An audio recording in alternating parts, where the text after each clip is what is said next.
महात्मा कहते हैं आप रिचेस्ट इन द कल्प, सारे कल्प में रिचेस्ट आत्माएं हो। रिचेस्ट का अर्थ केवल धन संपत्ति की बात नहीं होती है, रिचेस्ट का अर्थ संस्कारों की बात होती है। धन संपत्ति बहुत है और स्वभाव संस्कार ठीक नहीं है, तो ऐसी आत्माएं कभी रिचेस्ट बन ही नहीं सकती, क्योंकि ऐसी आत्माओं को दुआ नहीं मिलती। और जहां दुआ नहीं मिल रही है वहां रिच कैसे बनेंगे? तो धन से रिचेस्ट का महत्व भगवान के नजर में नहीं है। भगवान के नजर में अगर धन से रिचेस्ट का महत्व होता तो सुदामा और श्री कृष्ण की दोस्ती गाई हुई होती, शबरी और राम का प्यार गाया हुआ होता, धन से रिचेस्ट होते थे। तो जो भी कथा कहानियां, पौराणिक कहानियां हैं या राम से, श्री कृष्ण से, भगवान से जुड़ी हुई बातें हैं, उसमें जिन जिन का प्यार बताया भगवान से, जिनकी दोस्ती बताई, जिनकी समर्पण भावना या कुर्बानी बताई, वो सारे के सारे साधारण और गरीब लोग थे। एक भी ऐसा नहीं हुआ कि जो बहुत रिच था और वो बन गया कुछ, या उसने भगवान से प्यार किया या त्याग किया। हाँ, बाकी और एक बात है, जैसे सिद्धार्थ राजा बाद में गौतम बुद्ध बने, राजा हरिश्चंद्र की कहानी, तो ये जो भगवान से प्यार करने वाले या त्याग करने वाले जो थे ना, तो इनको पहले त्याग कराया। जो अमीरी थी ना, इनकी राजाएं थी ना, तो राजाएं और अमीरी का त्याग कराया, और त्याग कराने के बाद वो भगवान से प्यार करने, त्याग कराने के बाद कुछ सेवा कराई। बिना त्याग के कोई भी भगवान से कुछ प्राप्त नहीं कर सकता, क्योंकि फंसा रहेगा ना, त्याग नहीं है तो फंसा रहेगा, और जहां फंसा हुआ है वहां तो मुक्त अवस्था नहीं। और भगवान को याद करने के लिए निर्बंधन और मुक्त अवस्था चाहिए। सारे कल्प में ऐसा कोई नहीं मिलेगा जो ये सोचे कि इस जन्म में रिचेस्ट हो, भविष्य में अनेक जन्म साहूकार से साहूकार रहेंगे। आप सभी निश्चय और नशे से कहते हो कि हमारा ये खजाना अनेक जन्म साथ रहेगा, गारंटी है ना? तो ऐसा रिचेस्ट सारे कल्प में देखा। आज बाप दादा अपने शाह के शाह बच्चों को, राजाओं के राजा बच्चों को देख रहे हैं। एक एक दिन में कितनी कमाई आप लोग जमा करते हो, हिसाब निकालो। जमा का खाता कितना तीव्र गति से बढ़ता जा रहा है, और बढ़ाने का साधन सहज है, इसमें मेहनत क्या है? आपकी कमाई व जमा का खाता बढ़ने का सबसे साधन है, सबसे सहज साधन। बिंदी लगाते जाओ और बढ़ते जाएगा। कमाई का खाता बढ़ाने का सबसे सहज साधन, बिंदी लगाते जाओ और बढ़ता जाएगा। एक के ऊपर बिंदी लगाएंगे 10 हो जाएगा, 4 बिंदी लगाएंगे 10,000 हो जाएगा। तो वो स्थूल 10,000 या 10 रुपए की बात नहीं। यह बिंदी लगाने का अर्थ है कोई भी बात हो गई, कुछ भी हुआ, उसके लिए कभी भी ज्यादा संकल्प नहीं चला। संकल्प कहाँ तक? जब तक वो बात को ठीक नहीं करते उसके रियलाइजेशन तक संकल्प चला। रियलाइज हुआ, पश्चाताप हुआ, सॉरी बोल दिया, बात को दिल की गहरे रियलाइजेशन से ठीक कर दिया, यहां तक ही संकल्प।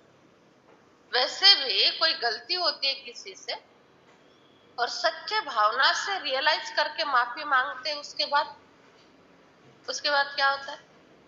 सच्चे भावना से रियलाइज करके माफी मांगते हैं, उसके बाद क्या होता है? विचार बंद हो जाते हैं, मन हल्का हो जाता है। जब तक सच्ची भावना से रियलाइज करके माफी मांगना ही जरूरी नहीं, क्लियर भी कर लो। कोई भी बात है ना, तुरंत क्लियर करो। इस बात के लिए कभी भी ज्यादा टाइम नहीं लगाओ, ये भगवान के श्रीमत के बिल्कुल विरुद्ध है।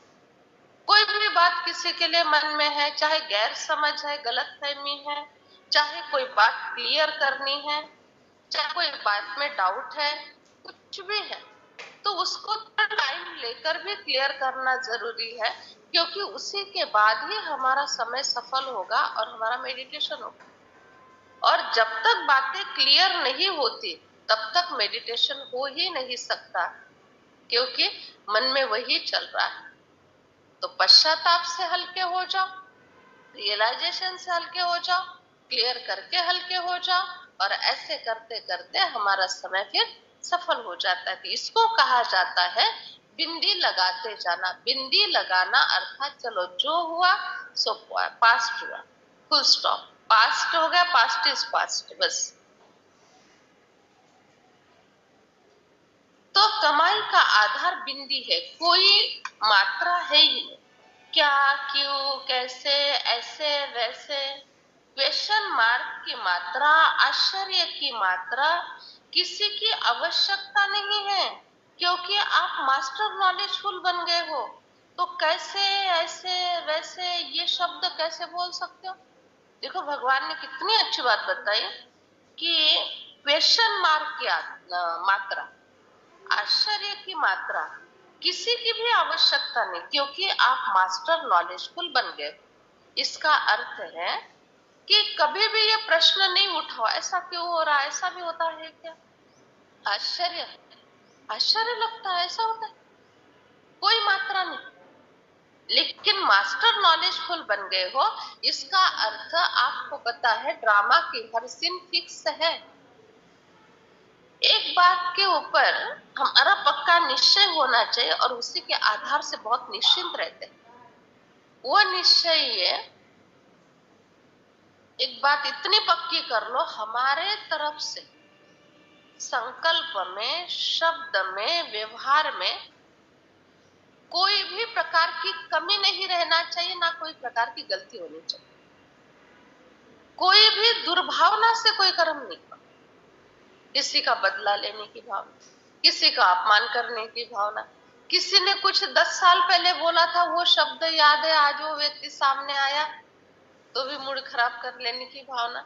तो ये जो भावनाएं है ना, ये गलत काम कराती है, और गलत काम जिससे होते हैं वो सत्य नहीं है, सत्य नहीं। और जहाँ सत्यता नहीं है वहां स्थिर रहने की, शांत रहने की शक्ति आ ही नहीं सकती। सत्यता ये बहुत बहुत जरूरी है। सत्यता का अर्थ ये नहीं है झूठ नहीं बोला, सत्यता का अर्थ है बाबा की श्रीमत है, हर परिस्थिति में सही कर्म करो। सही कर्म का अर्थ रेगुलर की दिनचर्या सही होना चाहिए, हमारी भावनाएं सही होनी चाहिए, हमारा पुरुषार्थ सही होना चाहिए, ये सत्यता है। और इसी के आधार से ही सारी प्राप्तियां हो जाती। पता नहीं ये शब्द संकल्प में बदल गया। त्रिकालदर्शी ये स्वप्न में भी नहीं था। सोच सकते हो तो मुख से बोलने का सवाल ही नहीं। संगम पर सारा खेल 3 बिंदियों का है। सबसे सहज बिंदी या क्वेश्चन मार्क सहज है। बिंदी सहज है ना, बिंदी लगाने में कितना टाइम लगता है? सेकंड से भी कम। बिंदी लगाना आता है या क्वेश्चन मार्क लगाना आता है? अच्छा सोचो, बिंदी कैसे होती है और क्वेश्चन मार्क कैसे होता है? कई बार बताया, क्वेश्चन मार्क कैसे होता है? कैसे होता है? हाँ? हाँ।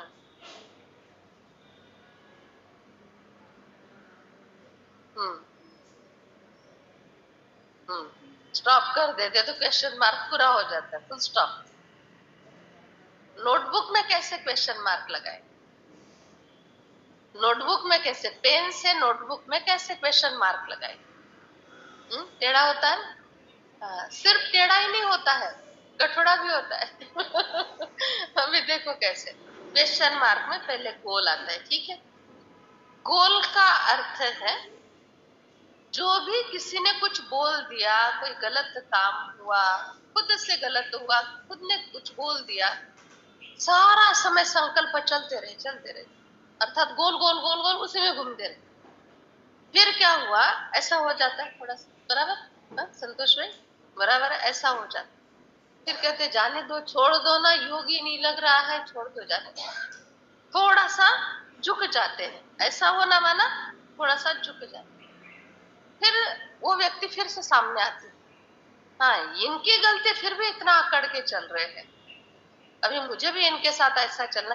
फिर रिवर्स गए, थोड़ा सा रियलाइज किया था, झुक भी गए थे, फिर सामने जैसे ही देखा वैसे संकल्प बदल गए, फिर रिवर्स गए और टेढ़ा चलने लगे, वो सामने वाला और टेढ़ा चलने लगा।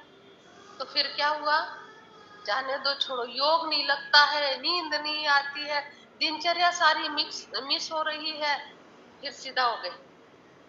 फिर क्या होता है, सीधा ऐसे ऐसे करके सीधा होने के बाद, सीधा होने के बाद फुल स्टॉप आता है, आखिर फुल स्टॉप लगाना ही पड़ा ना। इतने सब प्रवास करके, इतने सब बातों को क्रॉस करके फिर सीधा तो होना ही पड़ा और फुल स्टॉप तो लगाना ही पड़ा।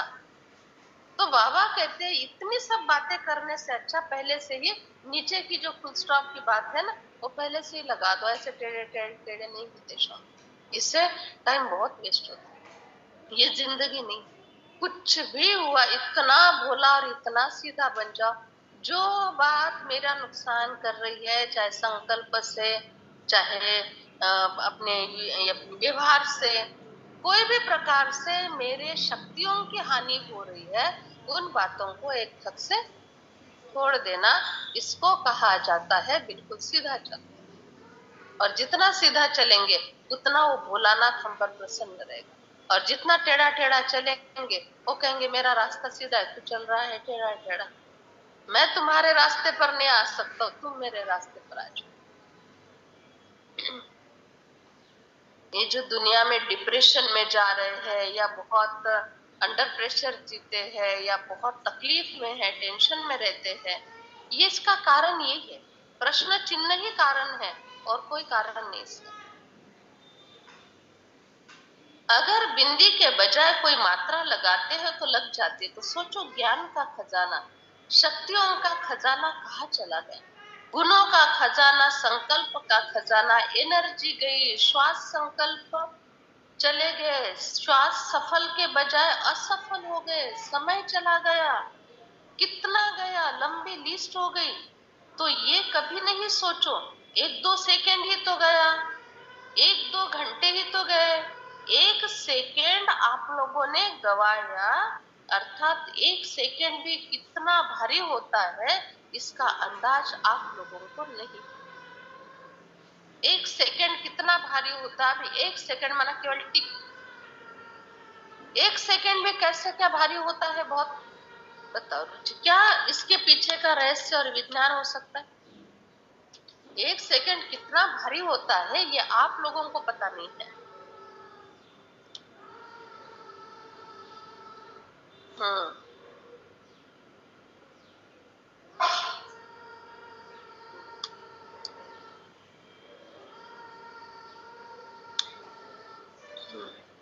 तो सेकंड की बात का अर्थ है, समझो इसने ऐसा क्यों किया, ये प्रश्न मन में आया, ठीक है, वो एक सेकंड का ही था ना, एक सेकंड में वो प्रश्न मन में आ गया, ये ऐसा नहीं करना चाहिए था, इसने ऐसा क्यों किया। एक सेकंड में जो प्रश्न आया, वो प्रश्न के समय का जो सेकंड था ना, वो बड़ा इंपॉर्टेंट था। क्यों? क्योंकि वो सेकंड प्रश्न मन में आना और इधर सेकंड निर्माण होना, उस सेकंड के बाद और उस प्रश्न के बाद और प्रश्न की लाइन लग गई। जिस सेकंड को प्रश्न मन में आया था उस सेकंड का बड़ा इंपॉर्टेंस था, क्योंकि उसके बाद व्यर्थ की लाइन लग गई। और जिस सेकंड मन में यह संकल्प आया, एकदम बाबा में बिल्कुल फुल स्टॉप, वो सेकंड का बड़ा महत्व था, क्योंकि उस सेकंड के बाद सकारात्मक सोच की लाइन लग गई। इसीलिए पहले का बड़ा महत्व होता है, जिससे शुरू होता है ना, वो सेकंड का बड़ा महत्व। ये हिसाब से बाबा कहते हैं बच्चे सेकंड भी गवाया तो बहुत कुछ गवाया। तो लाइन नहीं लगने दो किसी बात। सकारात्मक सोच की भले लाइन लगे, व्यर्थ सोच की लाइन न लगे।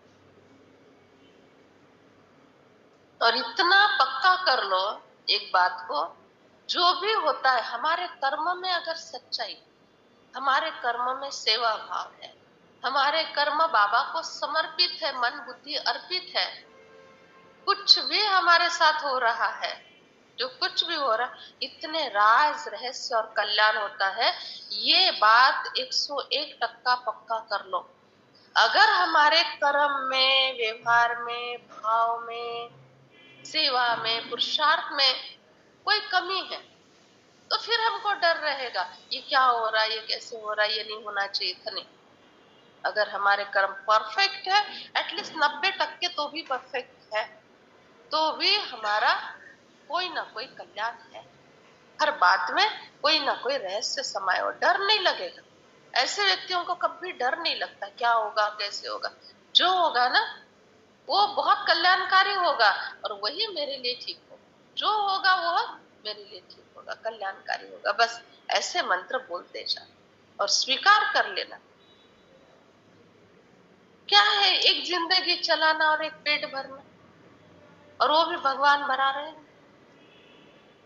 बाकी ठीक कर्म करो, ठीक व्यवहार करो, सब ठीक होता रहेगा। इतनी सारी जिंदगियां हमारी बीत गई ना, एक जिंदगी उसमें से भी कितनी सारी बीत गई, थोड़ी सी बाकी है, उसमें इतना क्यों टेंशन लेते हो? क्या होगा, कैसे होगा? जो होगा खाने पीने को तो मिलने वाला है।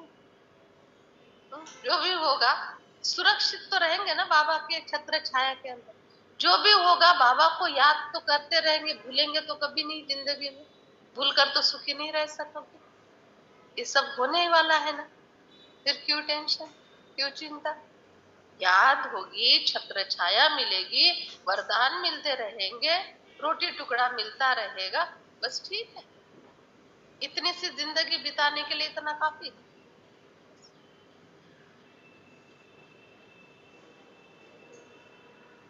तो एक सेकंड भी असफल हुआ तो समय चला गया, कितना गया, लंबी लिस्ट है। तो ये कभी नहीं सोचो 1-2 सेकंड बीत गया, नहीं। हर समय अपना जमा का खाता बढ़ाते रहो। एक सेकंड भी बहुत भारी हो जाता। सभी खजानों में से कितने खजाने गवाए। बाप दादा बच्चों के खाते को जब चेक करते हैं तो खाता देखकर मुस्कुराते हैं। क्या मुस्कुराते हैं? अमृत वेले मिलन भी मनाते, रूहरियान करते हैं, वायदे भी बहुत अच्छे अच्छे करते हैं। ये करेंगे, ये करेंगे, ऐसा करेंगे, ऐसी करेंगे, बहुत अच्छी अच्छी बातें करते। लेकिन चलते चलते सारे दिन में कोई ना कोई संकल्पों का खजाना गवा देते रहे। सवेरे सवेरे बड़ा उमंग उत्साह, लेकिन फिर बाद में कर्म पर अटेंशन नहीं। फिर आधार क्या बनाते पता है? बाप दादा को भी अपनी बहुत अच्छी अच्छी बातें सुनाने लगते हैं। अगर व्यर्थ संकल्प चला तो क्या ये जमा हुआ या गवाया? फिर बातें क्या करते पता है? सिर्फ संकल्प ही तो चलाना हमारा, ठीक हो जाएगा। बाबा को कहते बाबा आप चिंता नहीं करना, सिर्फ संकल्प तो चलाना, कर्म में तो नहीं आया ना। दिलासा देते ठीक हो जाएगा। क्यों? क्योंकि मैं अभी पुरुषार्थी हूं ना, मैं पुरुषार्थी हूं ना। आप समझ लो ना मेरा प्रॉब्लम क्या है। संपूर्ण तो कोई नहीं बना है ना बाबा। बाबा की बातें, बाबा संपूर्ण तो अभी तक कोई नहीं बना। बाबा को पता है ना, बाबा को पता है किस तरह से, किस सत्ता पर कौन सी अथॉरिटी है, और किस तरह से उनसे बात करनी चाहिए, कौन से शब्द प्रयोग करने चाहिए, इसका एक्यूरेट ज्ञान होना जरूरी।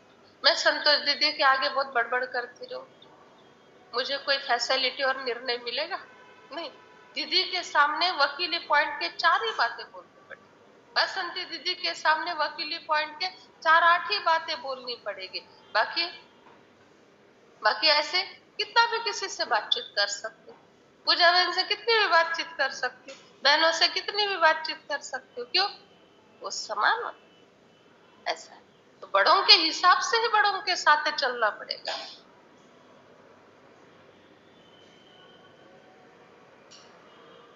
तो बाप दादा को अपनी अच्छी अच्छी बातें सुनाने लगते। बाबा संपूर्ण तो कोई बनाने न हो जाएगा, बाप दादा से क्या बातें करनी चाहिए ये भी नहीं समझ में आता। समझते ही नहीं है बाप दादा है कौन।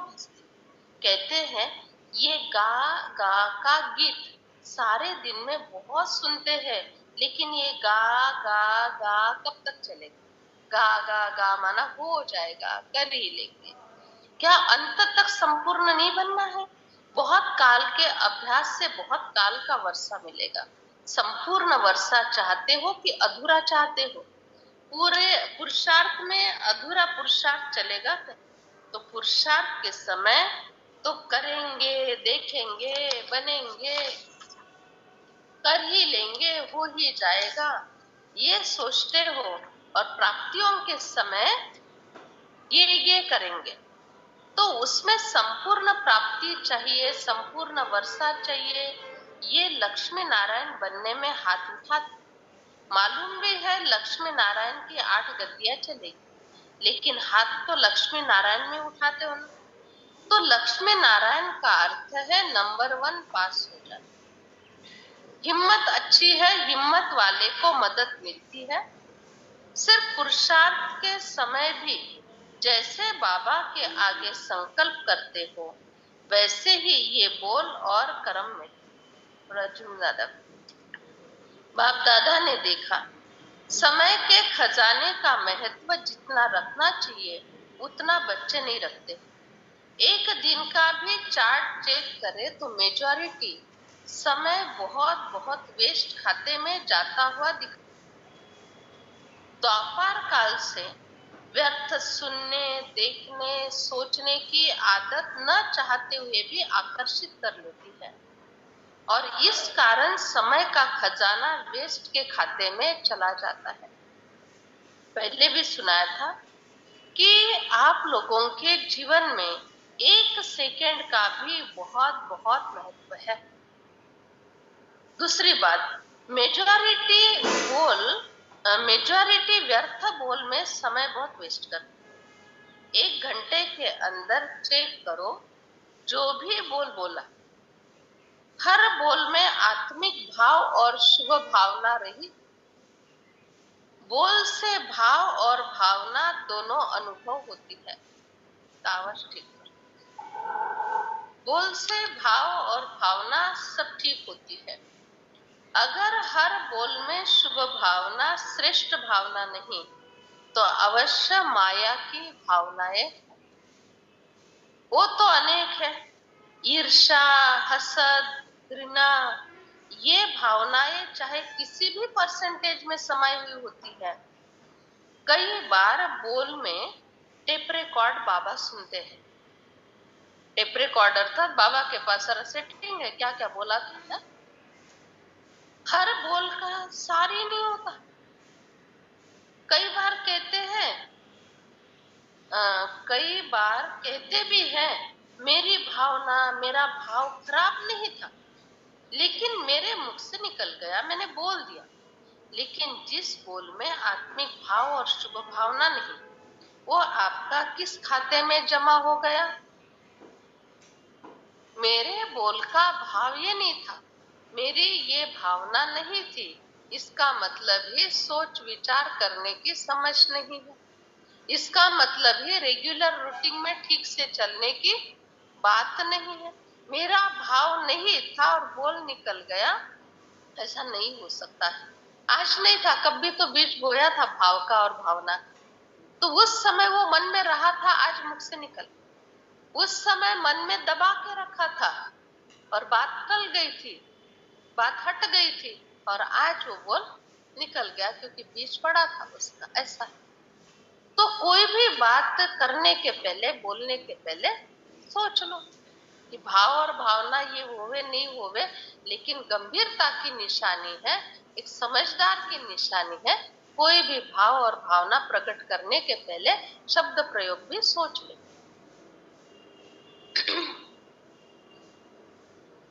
कई बार कहते हैं मेरा भाव भावना खराब नहीं था, तो आत्मिक भाव भी तो नहीं था। तो कमाई का खाता ज्यादा होगा या गवाने का खाता ज्यादा होगा। ये तो गवाना हुआ ना, तो बोल में भी गवाने का खाता ज्यादा होता है, तो बोल को भी चेक करो। ऐसे ही मैंने बोल दिया, मेरे मन में कुछ नहीं था, मैंने ऐसे बोल दिया, ये भाषा अभी तुरंत बदली करो। मेरे मन में कुछ नहीं था, ऐसे मैंने झगड़ा कर लिया।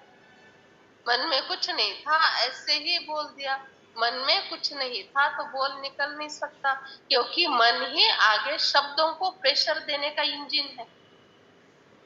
मन ही शब्दों को प्रेशर देने का इंजन। हाँ, ये हो सकता है, उसके पीछे का विज्ञान ये है, मन में कुछ नहीं था अर्थात जो कुछ बोला गया ना, उसका परिणाम क्या होगा इसका विचार नहीं किया था। ये बात यहाँ बोलनी चाहिए नहीं बोलनी चाहिए इसका विचार नहीं किया था, ये बात थी। मन में कुछ नहीं था, लेकिन मन में द्रौपदी के भी मन में कुछ नहीं था, लेकिन द्रौपदी ने क्या बोला? अंधे के औलाद अंधे बोल दिया ना। उसी से ही तो महाभारत ने पूरी पलटी ले ली। महाभारत जो युद्ध, इतना बड़ा युद्ध हुआ ना, वो एक बात के कारण, मन में कुछ नहीं था, ऐसे ही हंस लिया ना, ऐसे ही बोल दिया। ये शास्त्र हमको बोध कराते हैं, ये शास्त्र सावधान कराते हैं, मन में कुछ नहीं था तो भी उसका परिणाम निकलेगा। श्री कृष्ण ने अर्जुन को 18 अध्याय तक ज्ञान सुनाया। रोज कितनी मेहनत ली श्री कृष्ण ने अर्जुन के ऊपर, हर प्रकार से समझा, हर प्रश्न का उत्तर दिया। आखिर नहीं ही माने, नहीं सुना, नहीं कुछ परिवर्तन हुआ। लास्ट में एक वाक्य ने पूरे 18 अध्याय का सार का काम कर लिया। वो था यथा इच्छम तथा करूं, यथा इच्छम तथा करूं। ये एक वाक्य था केवल, सारे 18 अध्याय का सार जो बीज बोया था ना, उसका फल आ गया। अर्थात जब अर्जुन युद्ध करने के लिए बिल्कुल तैयार ही, धनुष्य रख दिया था, ये सारे मेरे मित्र संबंधी है, इनको मारकर मैं क्या करूं? मुझे ऐसा राज्य भाग्य नहीं चाहिए। फिर से वनवास स्वीकार है, परंतु राज्य भाग्य स्वीकार नहीं है। और श्री कृष्ण को तो चाहिए था कि ये युद्ध ही करे, क्योंकि मैंने अवतार ही अधर्म के विनाश के लिए लिया हुआ है, तो ये युद्ध करे, ये श्री कृष्ण का लक्ष्य। और श्री कृष्ण को अर्जुन से ही करा के लेना था, क्योंकि श्री कृष्ण वचनबद्ध थे, मैं कराऊंगा, करावन हार हूं, करण हार तो अर्जुन ही है, और कराना तो है ही, और करने वाला बिल्कुल मान नहीं रहा है, कोई रेस्पॉन्स नहीं दे रहा है ठीक से। तभी श्री कृष्ण ने कहा ठीक है, तेरी जैसी मर्जी वैसे करो, मैं तो जा रहा हूं पंढरपुर। बोल दिया यथा इच्छम तथा करो। उस एक वाक्य से अर्जुन इतना डर गए कि जब भगवान ने कहा तेरी जैसी मर्जी वैसे तू चल, तेरी जैसी मर्जी वैसे कर, उस समय अंदाज आ गया अभी मुझे अकेले को चलना पड़ेगा। लास्ट में ये किसी ने कह देना, घर में माँ बाप ने बोल देना, ऐसे बड़ों ने बोल देना, गुरु ने बोल देना, छोटों ने बोलना कोई फर्क नहीं पड़ेगा, लेकिन बड़ों ने ऐसे बोल देना तुमको मैंने छोड़ दिया, जैसी मर्जी वैसे चलो, ये बहुत बड़ा श्रापित जीवन जीना है। इसको साधारण बात नहीं समझना, इसको स्वतंत्रता नहीं समझना। ये स्वतंत्रता नहीं है, ये हमेशा के लिए बंधन में बांध कर रखने वाली बात है। तमो प्रधान स्वतंत्रता है ये।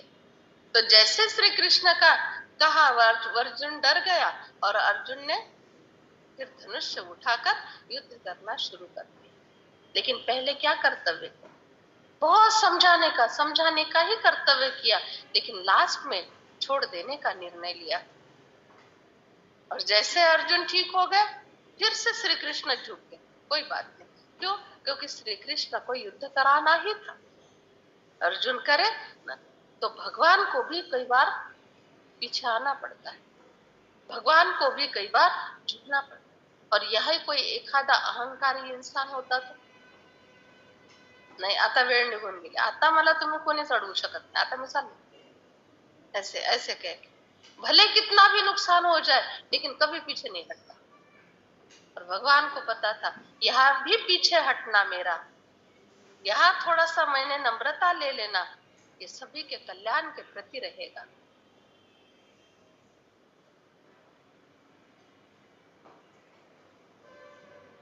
तो बाप दादा ने देखा जितने के हिसाब से उतना नहीं है, तो क्या करना पड़ेगा। लक्ष्मी नारायण तो बनना है ऐसे कहते हैं, नहीं बने तो भी हर्जा नहीं।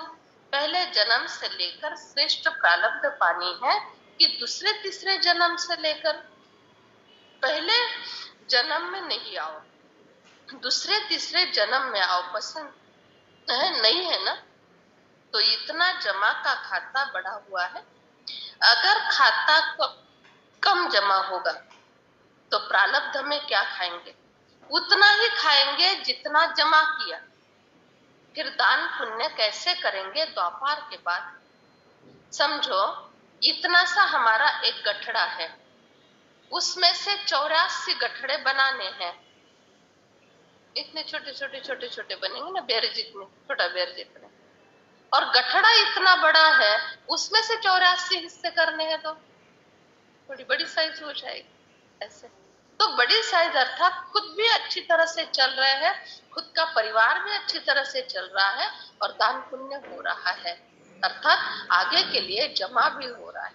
अभी का ही नहीं सोचो, अभी का ही खाना नहीं सोचो, आगे का भी सोच कर रखो कि आगे मैं क्या साथ में लेकर जाऊंगी।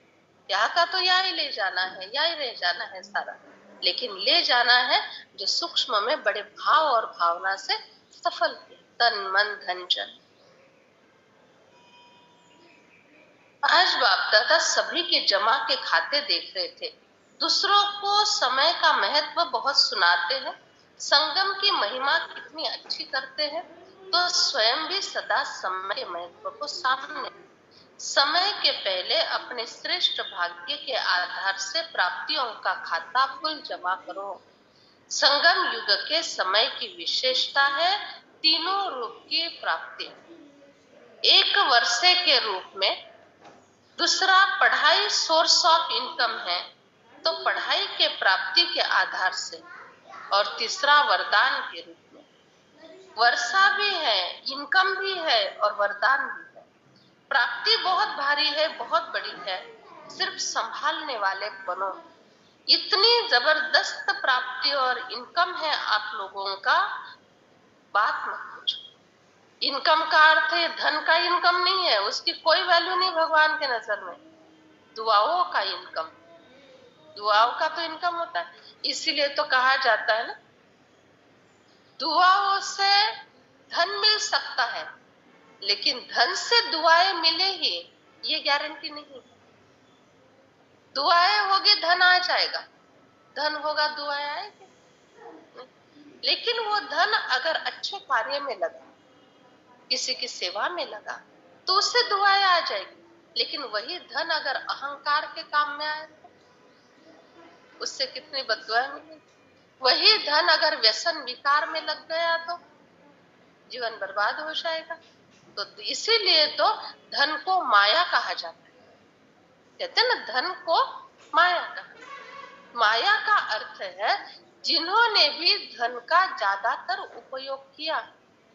95% धन का उपयोग किसी ने व्यसन के लिए, किसी ने फैशन के लिए, किसी ने अहंकार के लिए और किसी ने लोभ के कारण बहुत कुछ किसी का छीन कर जमा करने, किसी ने उसका वर्णन कर करके बच्चों को ऐसे आलसी बना देने के लिए ऐसे ऐसे धन के दुरुपयोग हुए हैं, और इसीलिए धन को माया कहा गया।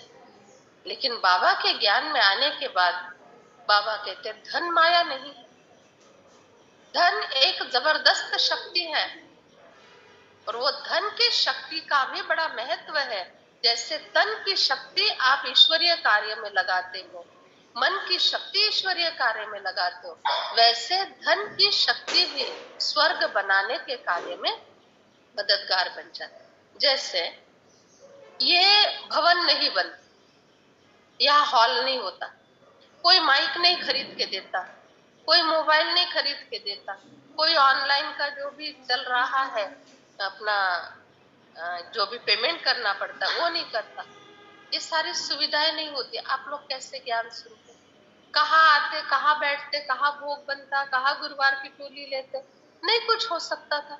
तो ये सुविधाएं धन से ही हुई। तो धन वो शक्ति है जो बहुत बड़ा प्रारब्ध और पुण्य जमा करने में भी धन की शक्ति काम में आती। लेकिन यथार्थ रीति समाज सेवा, धार्मिक सेवा, ईश्वरीय सेवा, गौर गरीबों की सेवा उसमें लग जाए तो, और व्यसन, विकार, फैशन और लोभ में लग जाए तो वो धन माया का रूप ले लेता है।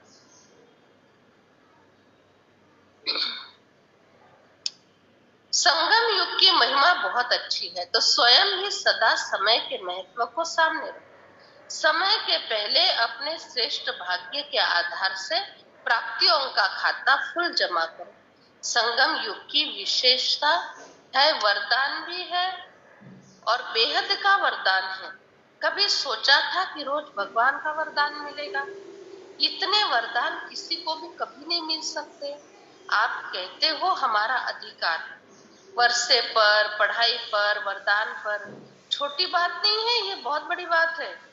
तीनों संबंधों से अपना अधिकार जताते हो ना, और सभी फकुर से कहते हो ये मेरा है। तो कहते हो क्या? मेरा नहीं, तेरा है नहीं। तो हमारे लिए बाबा पढ़ाने आते, समझते हो ना, तो पढ़ाई पर आपका हक है। और वरदाता के पास वरदान है ही किसके लिए? हर एक सोचता है मेरे लिए वरदान है, मेरे लिए वरदान है। तो आपको वरदान भी मिलता है तो अधिकार भी मिलता है। कहने में बहुत साधारण है, इसीलिए दुनिया वाले कहते हैं ये क्या कहते हैं कि हमको वरदान मिलते हैं, और आप तो सुनते हो, रोज अनुभव करते हो, सुनते हो, मिलते भी है। ब्रह्मा कुमार कुमारी है, ब्रह्मा कुमार कुमारियां बाबा के बच्चे अर्थात परमात्मा के बच्चे। वैसे देखा जाए सारा संसार परमात्मा के बच्चों से ही भरा है, लेकिन जो जानते हैं, पहचानते हैं, आज्ञा पर चलते हैं, वो अधिकारी बन जाते हैं। अधिकारी के निश्चय और नशे में रहकर कर्म करो। ऐसे नहीं अमृत वेले से इमर्श रहता है, फिर सारे दिन में मर्ज हो जाता है, नहीं, सदा इमर्श रूप में अपना भाग्य रहे। तीव्र गति से बढ़ाना, ढीला ढाला नहीं करना, क्योंकि समय आप मास्टर रचयिता के लिए रुका हुआ है। अभी भी प्रकृति को ऑर्डर करे तो क्या नहीं कर सकती है प्रकृति? अगर पांच ही तत्व हलचल मचाना शुरू कर दे, और ये तो होना ही है, और इतना अचानक होना है कि कहते हैं पलक झपकने के लिए भी टाइम नहीं मिलेगा। पलक झपकना अर्थात ऐसे आंखें बंद करके फिर खुलती है ना, ज्यादा मनता पापण्या, तो उसके लिए भी टाइम नहीं मिलेगा। ऐसे इतना जल्दी अचानक सब कुछ हो जाएगा। समय प्रकृति माया विदाई लेने के लिए इंतजार कर रही है। हलचल तो होनी है, बहुत जल्दी होनी है, ज्यादा टाइम नहीं रहा है।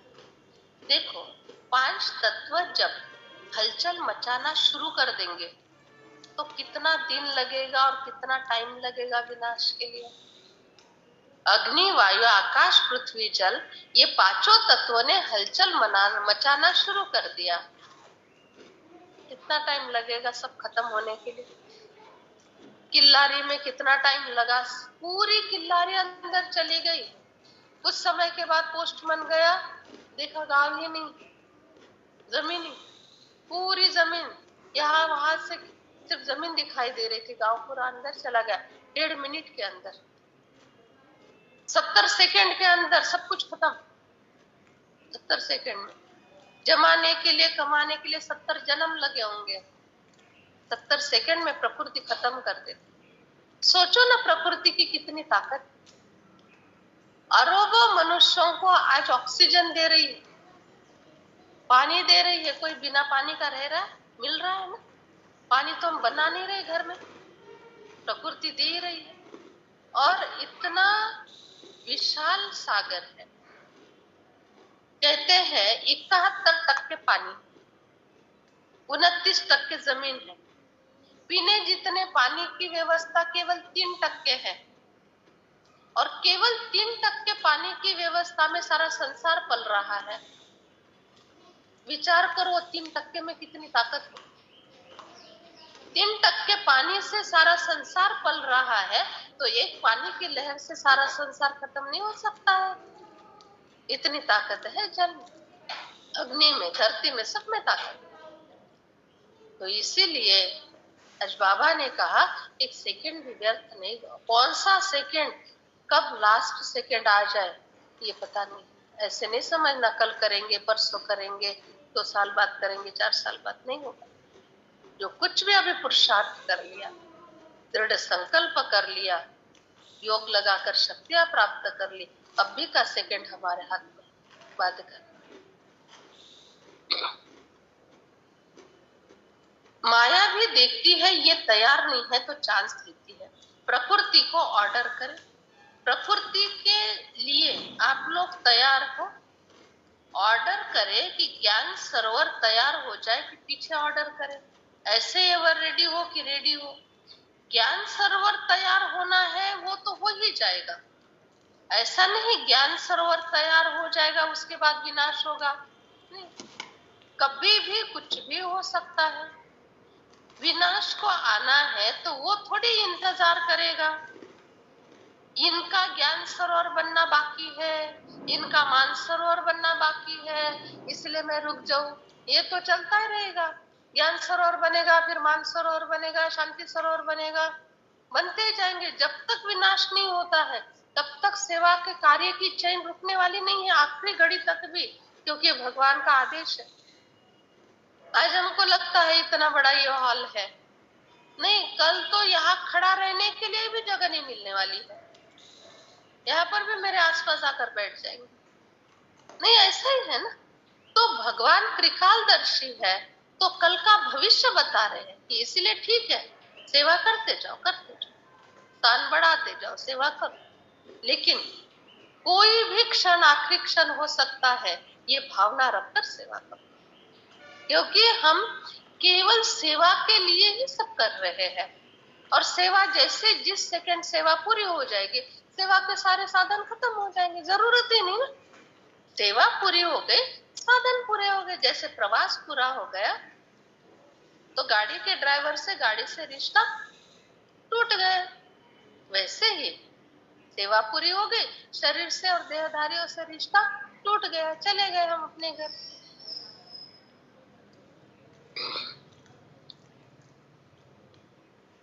तो सोचो, अगर इस घड़ी भी महाविनाश हो जाए तो अपनी तस्वीर देखो नॉलेज के आईने में, मैं क्या बनूंगा। आईना तो सबके पास है ना, क्लियर है ना। तो अपने तकदीर की तस्वीर देखो। बाबा को क्या टाइम लगेगा। जब ब्रह्मा के लिए गायन है, संकल्प से सृष्टि रची, तो संकल्प से ही तो विनाश होना है ना। बाप जानते हैं राजधानी चलनी है, उसमें अकेला ब्रह्मा क्या करेगा, साथी भी चाहिए। तो ब्रह्मा बाप भी आप साथियों के लिए रुके हुए हैं। तो बाबा बच्चों से प्रश्न करते हैं। बच्चे तो बाबा से प्रश्न बहुत कर चुके हैं, अभी बाबा बच्चों से प्रश्न करते हैं, डेट कब फिक्स करते हो।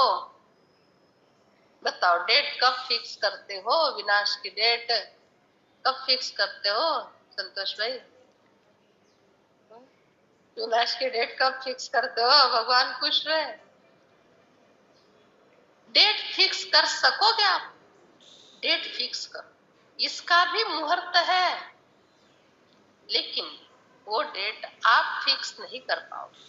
विनाश की डेट हम कैसे फिक्स करें, वो तो अचानक की बात है। वो तो डेट बनाने वाला जाने और विनाश कराने वाला जाने। बाकी हम तो यही संकल्प से जिए, आखिरी घड़ी तक, मेरी आखिरी श्वास भी बाबा की सेवा में ही सफल होकर फिर छूट, आखिरी श्वास भी बाबा की सेवा में सफल होकर फिर बंद हो जाए। ऐसा नहीं आखिरी में दूसरा कोई याद आया। ज्ञान सरोवर की डेट तो फिक्स कर ली, हॉस्पिटल की भी डेट फिक्स कर ली। इसकी डेट क्या है, विनाश की।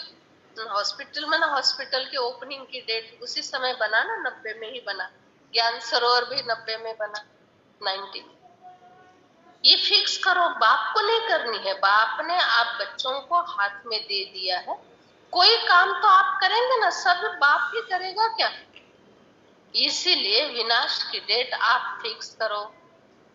हर प्रोग्राम की डेट फिक्स करते हो ना, ओपनिंग की डेट फिक्स करते, भूमि पूजन की डेट फिक्स करते, वैसे वैसे विनाश की डेट फिक्स कर। है ताकत, है ताकत विनाश की डेट फिक्स करने के लिए। डर लगेगा और ये क्या संकल्प आएगा, इतने सारों का विनाश अगर मेरे डेट फिक्स करने से हो जाए, मेरे ऊपर कितना पाप चढ़े।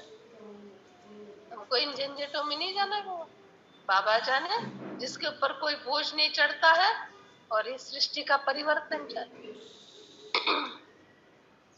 अच्छा, नए बच्चों को बाबा देख रहे हैं। अच्छा, आज जो नए नए बच्चे आए हैं, आपसे सबका कितना प्यार है। पहला चांस आप सबको ही देते हैं, सब खुश राजी है। कितने पैर पृथ्वी मिली, 2 पैर या 3 पैर पृथ्वी मिली, तो किसी ने कहा 2 पैर। 2 पैर में राजी तो हो, तकलीफ तो नहीं है, खाना पीना अच्छा मिल रहा है। मेले में ऐसी पालना और कोई की नहीं होती। मेले देखे है ना, ऐसा ब्रह्मा पूजन, ऐसा परिवार। ऐसे में आए, सर्दी लगी, मौसम की मिठाई मिली ना, तो ये सर्दी भी मौसम की मिठाई है। मिठाई तो खानी चाहिए सबको। शॉल तो मिल गई ना सौगात में, ठंडी होगी उस समय। कौन से तारीख की मुरली है ये है 12 की दिसंबर, 14 दिसंबर की मुरली, तभी ठंडी होगी बहुत।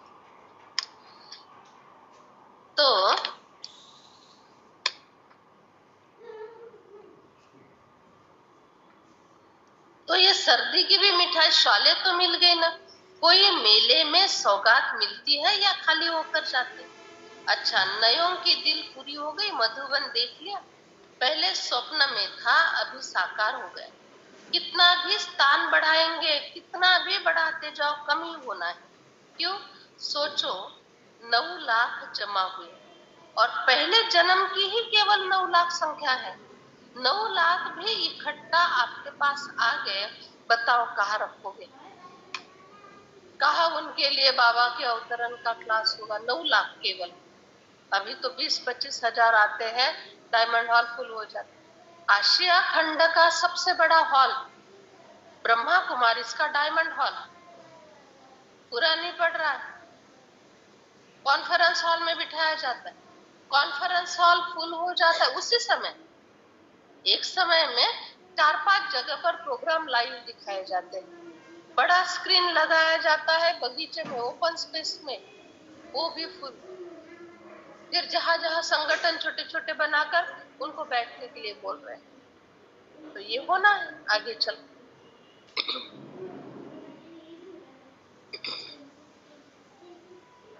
अच्छा, कितना भी बड़ा स्थान बनाओ कम ही पड़ेगा। क्यों? सोचो, 9 लाख जमा हुए तो क्या होगा। पहले जन्म की संख्या भी अभी तैयार नहीं हुई, वो तो होनी है। कितने मकान बनाएंगे, कितने ज्ञान सरोवर बनाएंगे। सब कहते हैं संख्या बढ़ाओ, जितनी संख्या बढ़ाएंगे उतनी संख्या दूसरे वर्ष और हो जाएगी, तो क्या करें। जितने मिले उतने राजी रहो। मेला भी करना है, और ये तो मेले में आने नहीं है, ये तो आ गए। तलहटी में ब्राह्मणों का विशाल संगठन होना है। दूसरों के लिए इतना बड़ा मेला, दूसरों के लिए इतना बड़ा मेला पसंद है। 10,000 कहाँ रहेंगे, 94 की बात है, 10,000 कहाँ रहेंगे। अभी तो 25,000 का आराम से व्यवस्था हो सकती है। भीड़ भी नहीं हो जाएगी, ये तो समझते हो ना। हमको चांस मिलना नहीं है, इंतजार की घड़ियां भी प्यारी होती है। इसीलिए जो मेले में नए आए हैं उनको बैठने दो, आप लोग पीछे बैठ जाओ। जो पांडव भवन में या मधुबन में रहने वाले थे, उनके लिए बाबा ने कहा आप लोग अपने अपने स्थान पर कमरे में बैठ जाओ, या तो पीछे बैठ जाओ, लेकिन बाबा के घर में जो बाहर से आए हैं तो उनको स्थान दे दो बैठने का। इंतजार में पुरुषार्थ अच्छा लगता है, जब होकर चले जाएंगे तो देख लेना फिर क्या होगा, फिर नहीं अलबेलापन आएगा, नहीं, आगे बढ़ते जाओ। ड्रामा की जो विधि बनी है वो बहुत बहुत फायदे की है। ड्रामा में हर बात बहुत बहुत फायदे की। एक साल में पक्के तो हो जाते, नहीं तो कच्चे कच्चे आते हैं तो युद्ध करनी पड़ती है। हर साल आपके लिए यह मधुबन में इंटरनेशनल मेले लगते हैं। दुनिया में एक इंटरनेशनल मेला कर दिया ना तो सोचते हैं बहुत बहुत बड़ा प्रोग्राम हो गया, अभी 5 साल तक कुछ नहीं करना। उनके लिए इंटरनेशनल मेला करना बहुत बड़ी बात है। हमारे लिए एक ईमेल भेज दो, पत्र भेज दो, इंटरनेशनल मेले के लिए इतनी लाइन लग जाती कि रोकना पड़ता है, नहीं आना, अभी संख्या पूरी हो रही, संख्या ही दी जाती है। इंटरनेशनल मेले में आपके तरफ से केवल 10 लोग आएंगे, 11वां नहीं आएगा। अगर 11वां आया तो उसको एकोमोडेशन नहीं मिलेगा, ये बताया जाता है, क्योंकि व्यवस्था ही नहीं है। अभी देखो 10,000 में भी टेंट तो मिल रहा है ना, टेंट में क्यों ना सही रहे तो होना। सारी आबू की पहाड़ी को सोने का स्थान बना लो तो कितने सारे रह सकेंगे। एक दिन ऐसा आने वाला है, सारी आबू की पहाड़ी पर आपको बैठना पड़ेगा, सोना पड़ेगा, वहीं रहना पड़ेगा, क्योंकि आबू ही सारा अब्बा का वतन बन जाएगा। कमरे नहीं मिलेंगे तभी आबू की पहाड़ी कहीं पर भी रह लो, कहीं पर भी बैठ जाओ, अपने अपने गाड़ी में बैठे, बाबा से दृष्टि ली, वरदान ले लिया, निकल पड़े, रह नहीं सकेंगे कहीं पर वहां। अच्छा, चारों ओर के हाईएस्ट और रिचेस्ट श्रेष्ठ आत्माओं को, चारों ओर के हाईएस्ट और रिचेस्ट श्रेष्ठ आत्माओं को, हर खजाने के मालिक संपन्न आत्माओं,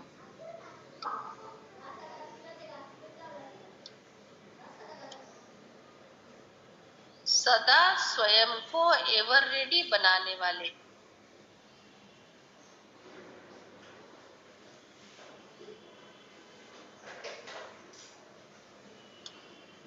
तीव्र पुरुषार्थी आत्माओं,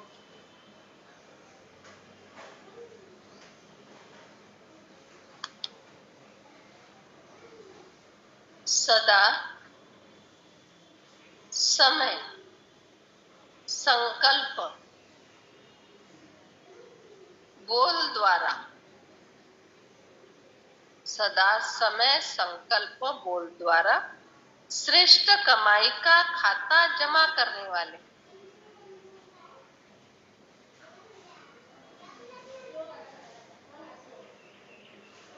अति समीप आत्माओं,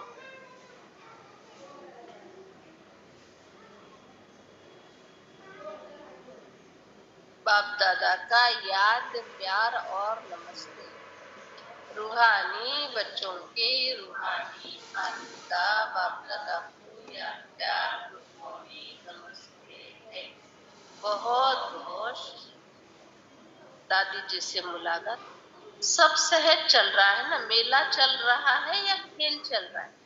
संतुष्टता का खेल चल रहा है। संतुष्ट करने वाले संतुष्ट करते हैं और संतुष्ट होने वाले होते हैं। ये संतुष्टता का खेल सभी को प्यारा लगता है ना, और सब ठीक है। पहली लिस्ट में देखो, पीछे 2 बारी भी होगा तो कोई बात नहीं, बाबा बच्चों की सब आशाएं पूर्ण करते हैं। ब्रैकेट में है, शांतिवन में 2 टन का मेला लेने का सोचा। जैसे अभी 10 टन होते हैं ना, तो बाबा को दादी ने कहा कि हमने सोचा है कि 1 टन में सभी नहीं आ सकेंगे, इतने सारी आत्माएं, तो इसीलिए दूसरा टन लेंगे जिसमें बचे हुए आत्माएं जो है वो उसमें आ जाएगी। अभी तो 10 टन होते। बाबा बच्चों की आश पूर्ण करता है। बाबा को आने में कोई तकलीफ नहीं, चाहे मधुबन में, चाहे पांडव भवन में, चाहे शांतिवन में, उनको आने में कोई तकलीफ नहीं। तकलीफ तो बच्चों को है, लेकिन वो तकलीफ बाबा के प्यार के कारण तकलीफ नहीं लगती। जब बच्चे हिम्मत रखते हैं, हमारे लिए तकलीफ नहीं है, मनोरंजन है। तो बड़े ध्यान से सुनना है पॉइंट। जब बच्चे हिम्मत रखते हैं कि हमारे लिए तकलीफ नहीं है मधुबन में प्रवास करके जाना या वहां जैसी व्यवस्था मिले वैसे रहना, तो हमारे लिए तकलीफ नहीं, मनोरंजन है। तो बाप को तो अपने तन में ही, बाप को तो तन में ही आना है ना बस। तो बाप जो बच्चे ऐसे समझते हैं मनोरंजन है, उनको सचमुच ही मनोरंजन का अनुभव कराते हैं। कोई प्रकार की तकलीफ होती ही नहीं है। जैसे शब्द, जैसे भाव, जैसी भावना, वैसा हो जाए। तकलीफ है कहेंगे तो तकलीफ होती रहेगी, और तकलीफ को भी डोंट केयर करेंगे तो कभी तकलीफ में महसूसता नहीं होगी। और जब एक बार प्रोग्राम दे दिया ना तकलीफ का, और ब्रेन ने अगर वो स्वीकार कर लिया तकलीफ, उसके बाद ना उसके पास जो जो मटेरियल है ना वो देता रहता है। तकलीफ है ना तो तकलीफ है तो लो चिड़चिड़ापन ले लो, ऐसा है। तकलीफ है ना तो गुस्सा करना ले लो, तकलीफ है तो एडजस्ट न करना ये ले लो। ये सारी चीजें उससे मिल जाती। और जब उसको कहो कोई बात नहीं, कोई बड़ी बात नहीं, टाइम निकल जाएगा, समय पास हो जाएगा, थोड़े समय की बात है, ठीक है, थोड़े समय की बात है ना, ठीक है, कंफर्टेबल बैठ, ऐसा कहेगा वो। तो मन को जो संकल्प देते हैं उसी के अनुसार वो सारी चीजें प्रोवाइड करता है। इसलिए कभी भी तकलीफ है, बहुत अनईजी है, नहीं चलो ठीक है, समय पास हो जाएगा, हो रहा है ना, बीत रहा है ना, समय हो जाएगा पास, आज नहीं तो कल इससे निकल आएंगे। और क्या एक तकलीफ आती है क्या जीवन में? रोज की कोई ना कोई बात है, रोज की कोई ना कोई समस्या है, कहाँ उसके साथ हम लड़ते रहेंगे। इसलिए छोड़ते जाओ, लड़ो नहीं किसी से, छोड़ दो। संगम का समय है मेला करने का और खेला करने का। खिला माना खेल, सेवा भी खेल है और मेला है। सच्चा मेला तो आपका सेवा है। देखो, सेवा में जीवन दे दिया और आपको अगर सेवा ही नहीं मिली तो क्या स्थिति होगी मन की? सेवा में जीवन दे दिया और एक एक्टिव व्यक्ति है, एक्टिव आत्मा है बहुत, उसको सेवा चाहिए, सेवा में जीवन दे दिया और सेवा ही नहीं मिल रही है, कैसी मन स्थिति होगी? कितना मन खाएगा, कितनी तकलीफ होगी। और वही एकदम आलसी है, एकदम आलसी, सब मिल रहा है ना,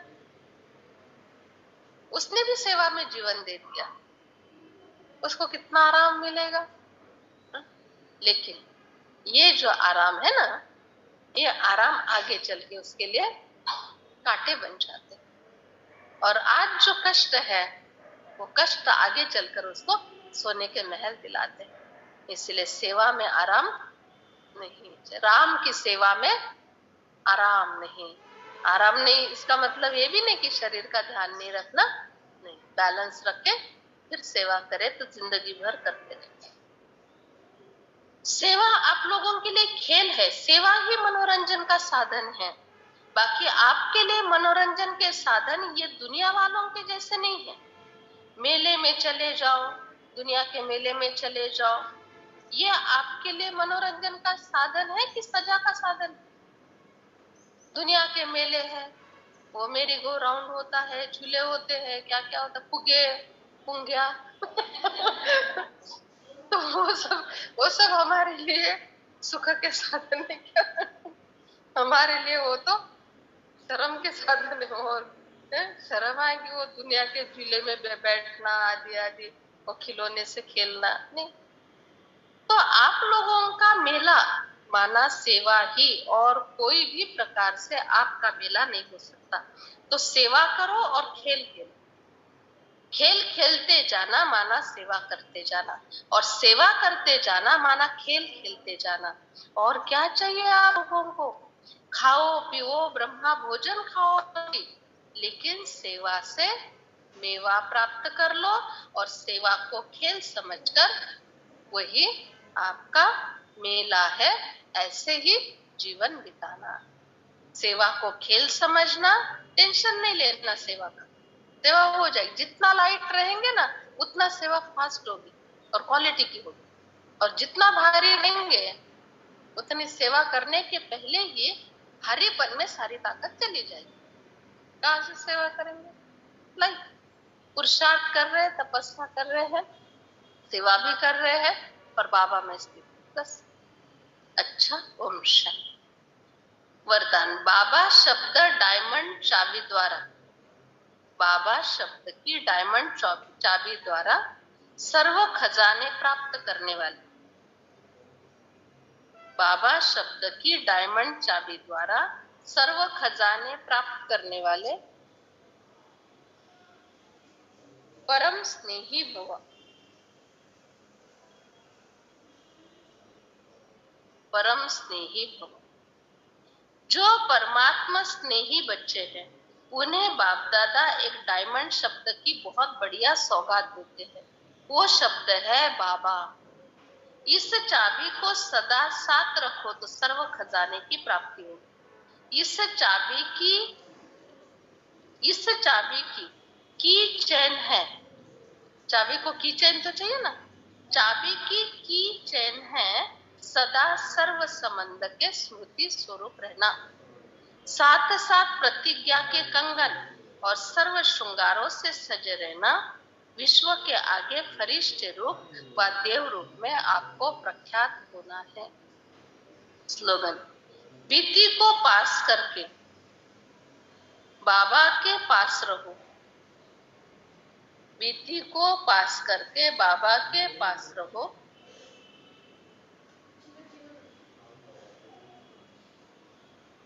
तो पासवित ऑनर बन जाएंगे,